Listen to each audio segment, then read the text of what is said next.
Então vamos lá? Vamos falar sobre resiliência e persistência? O que é a resiliência? É quando é o poder, né, que um objeto tem de, quando ele se estica, quando ele se deforma, ele volta, ele consegue voltar à mesma forma original. Isso é resiliência. Como que a gente traduz isso para a nossa vida? Quando a gente passa qualquer dificuldade, qualquer frustração, isso mexe com a gente, eu consigo manter, eu tenho a capacidade de voltar ao meu normal, voltar ao que eu era antes, não deixar essa frustração, esse problema me modificar. Eu sempre volto a ser o que eu sou. E como que isso está relacionado com a nossa necessidade de autonomia? Lembra que eu falei que a gente precisa deixar a criança se frustrar para que ela crie autonomia? Essa frustração, ela é extremamente importante para criar uma criança, um adolescente e um adulto resiliente. Um adulto resiliente é um adulto que ele vai saber enfrentar os problemas que ele tem. É um adulto que ele vai saber que, poxa, tive um problemão aqui, mas eu continuo sendo quem eu sou. Eu continuo com os meus princípios, isso não vai modificar a minha vida. Então é importante sim a gente deixar os nossos filhos terem frustrações, porque certamente na vida adulta eles vão ter muitas. A gente está sujeito a muitas frustrações. Por quê? Porque a gente não controla o meio externo e a gente não controla as outras pessoas. Então, fatalmente, em algum momento a gente vai se frustrar. E se você não ensinar ele a lidar com essa frustração agora, ele vai crescer e ele não vai saber lidar com isso na vida adulta, e isso pode gerar graves problemas para ele, de relacionamento, de comportamento. Sabe aquelas brincadeiras bobas que a gente tinha antigamente, de chamar o amigo de seu cabeção, aquele lá tem bocão, o meu apelido quando eu estava no colégio era Rosinha, porque eu vim do interior e o meu sotaque era muito mais acentuado do que hoje, e o meu apelido era Rosinha, porque eu tinha vindo da roça para eles. E essas brincadeiras bobas, parece bobo, mas criou na gente essa resiliência. A gente aprendeu a lidar com essas palhaçadas, mas a gente aprendeu a lidar com essa frustração. Era ruim ser chamado de Rosinha, mas no final das contas era legal, porque eu entendia que era uma maneira carinhosa.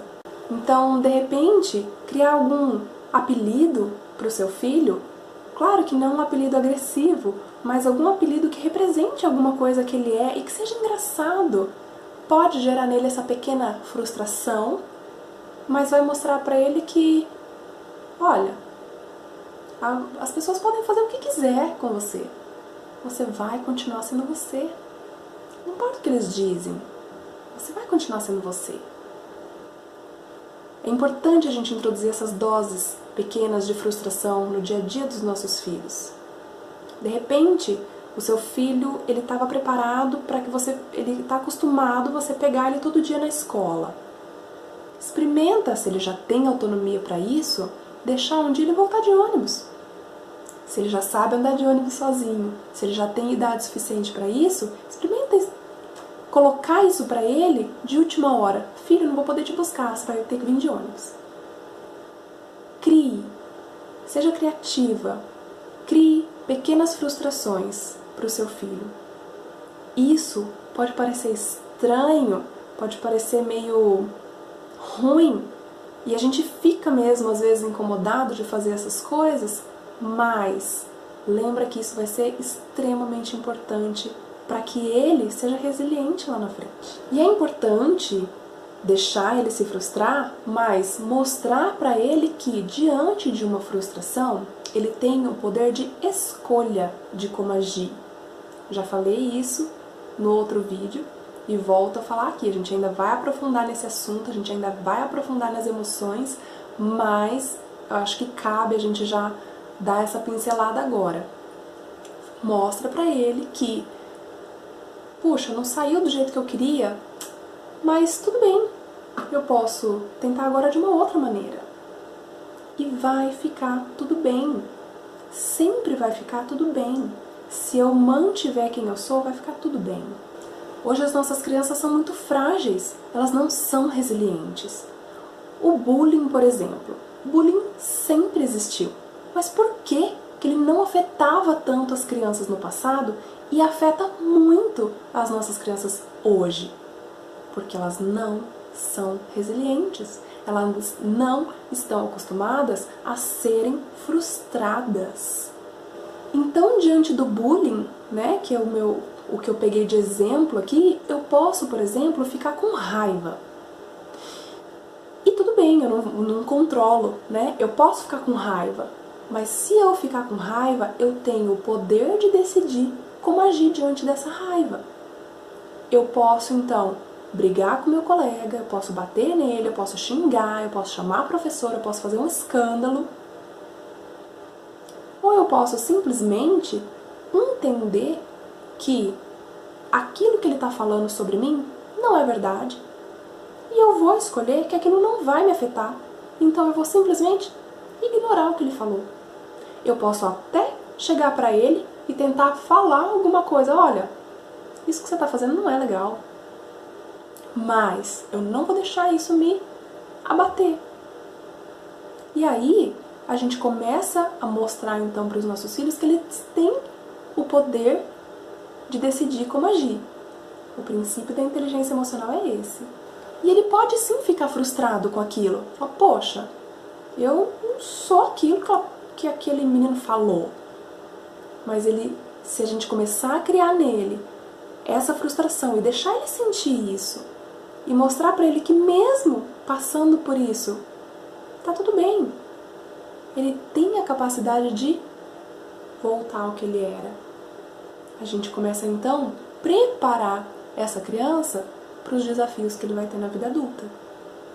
Mostra para ele, ensina para ele, fala assim, olha, o outro é o outro.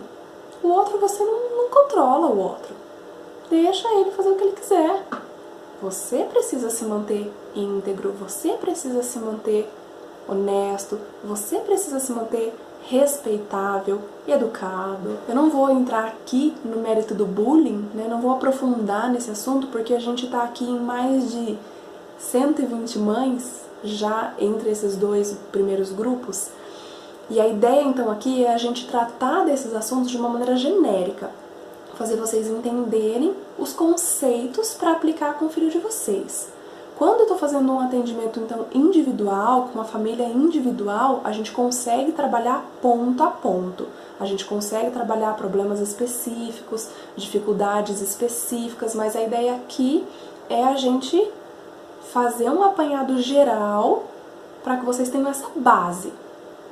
Se mesmo com essa base, lá na frente, vocês perceberem que, poxa, ainda não foi suficiente, está faltando alguma coisa aqui, aí eu posso verificar uma condição especial de atendimento individualizado para vocês.